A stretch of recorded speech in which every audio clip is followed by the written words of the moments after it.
Okay, so I'll kind of describe a little bit more just like the way that I saw things when I was in college. So, yes, I think that, I have to excavate my subconscious. And I think that the thing was, yes, I discovered the quadrant model, the theory of everything. But still, even though I discovered the quadrant model, my whole life, I saw myself as Jewish and I saw myself as a communist. I was a communist. I was anti-white my whole life. So it's kind of interesting. So like, I remember when I was in college, I thought of everything like, I don't know how a good metaphor for this, but it's like if you're a fish, you don't notice the water, right? It's like you're in water, but you don't really notice it, that there is water. It's like, but it's everywhere. It's what keeps you alive. It's what sustains you. It's what you live in, right? It surrounds you everywhere. And the same thing with me was like, I was a communist, but I was so much of a, because I saw myself as Jewish, I wasn't aware how everything that in my world was, my perception was shaped by seeing myself as Jewish and being a communist. So like, just like one example was, like I always wanted to see black people as better than white people. But, like I said, I would go to my classes and I'd be like, yeah, race is a social construction. And my grandpa would teach me like, yeah, transcend dualistic software and, unification consciousness and stuff. But I didn't understand that meant like transcend the ego, and that me seeing myself as Jewish was my ego. So I thought, okay, yeah. Okay, transcend dualistic software. Okay, everybody mix. Let's transcend dualism. Everybody mix. That's the way that I saw it. So like, just one example would be, like tattoos, right? I knew that black people tended to have more tattoos, right?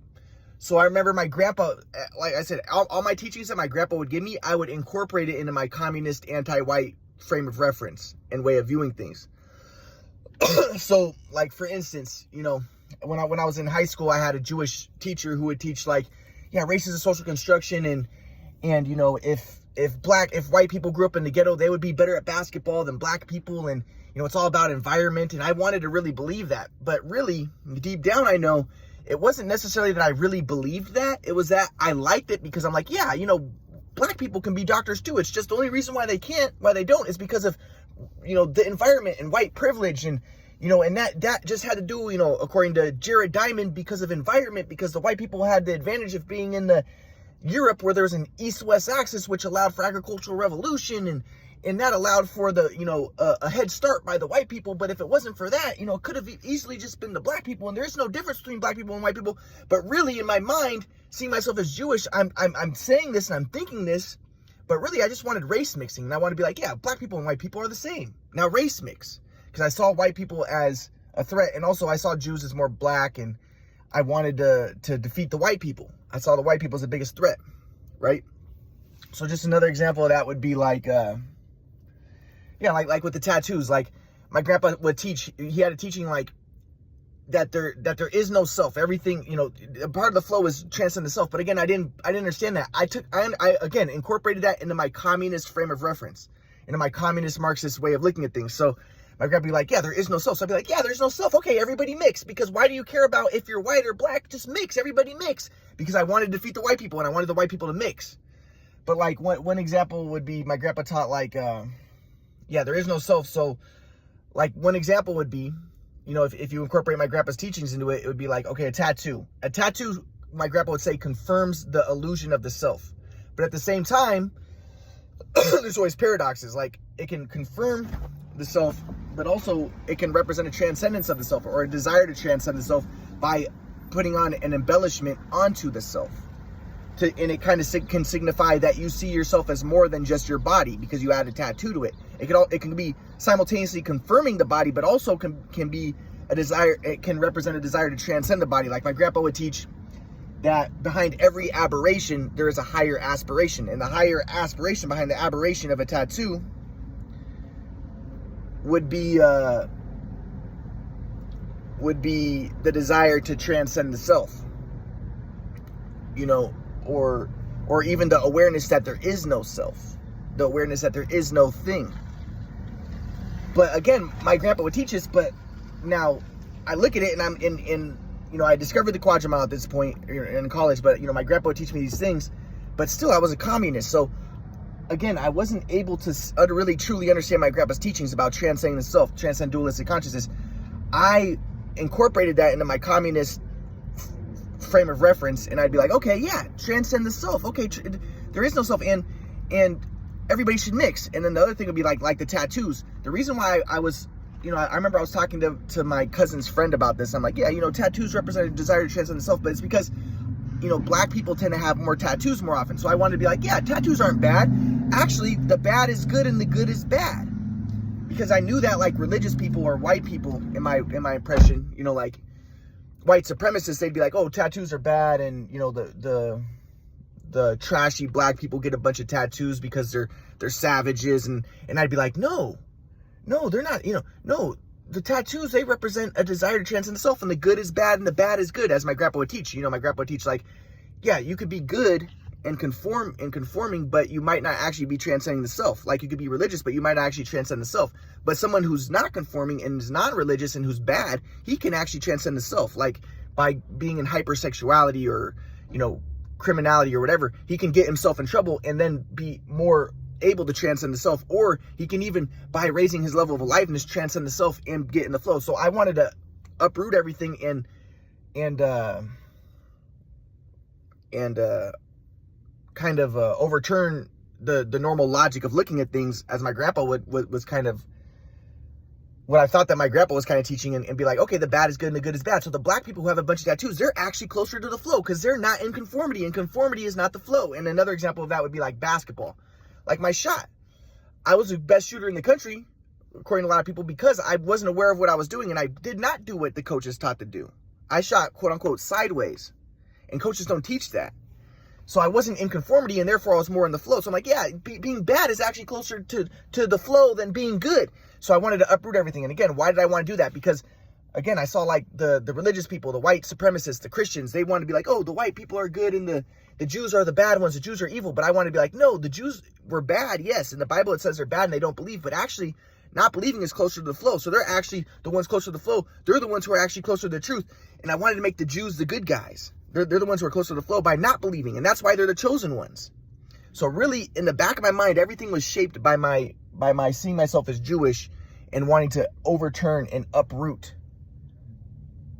the normal way of seeing things. So just another example of that would be like, yeah, so I want to be like, yeah, the black people who have a bunch of tattoos and who are acting bad. No, they're actually the good ones. And the white people who are supposed to be the good ones are actually the bad ones. And, like I said, I wanted open borders, and I was just a typical communist, typical leftist. And I wanted to be, yeah, and okay.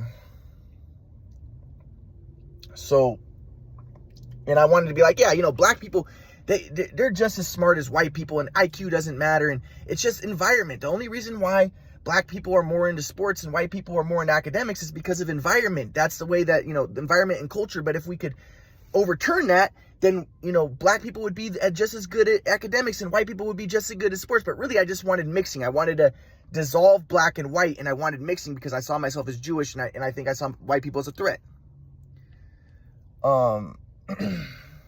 So now I'll get to the next part of the story. So then, like I said, I was in Kauai, and I was trying to get the quadrant stuff out, the quadrant model, and I'm posting the quadrant stuff, but my mom was hiding all my posts. And so she's hiding the posts, and I don't know that. So I'm like, what's going on? And my mom didn't believe the quadrant model. I thought I had schizophrenia, and she forced me to go to Kauai. So I'm in Kauai. I'm trying to get the quadrant model stuff out. But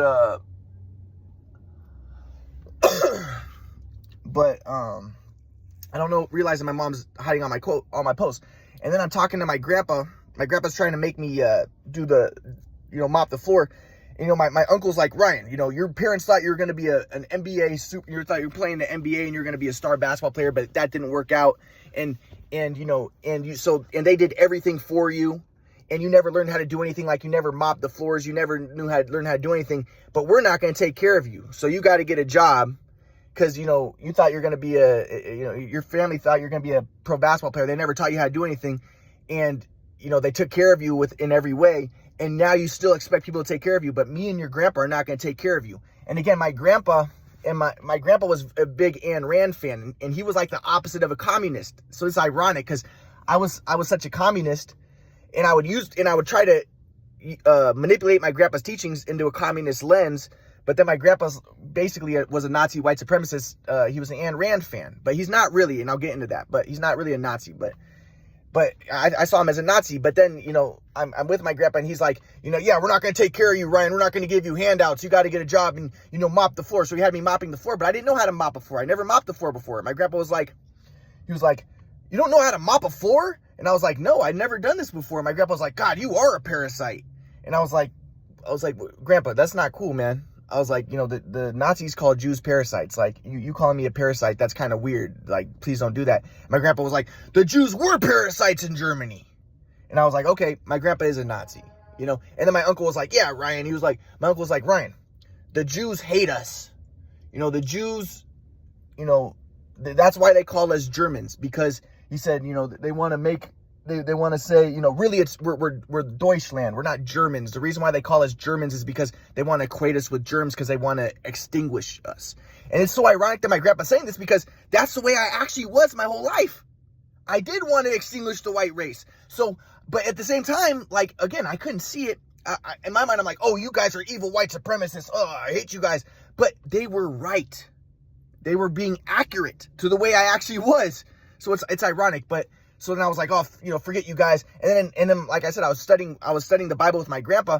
But in my mind, whenever I would study the Bible with my grandpa, in my back of my mind, I'm like, the Bible's, white supremacist. But no, in my mind, I tried to invert the Bible. I'm like, Jesus was a communist and my grandpa's against communism, but Jesus was a communist. And my grandpa's just a white supremacist and his interpretation of the Bible's incorrect. The Bible's communist and it's pro-Jewish and it's anti-white. I wanted to see it that way, right?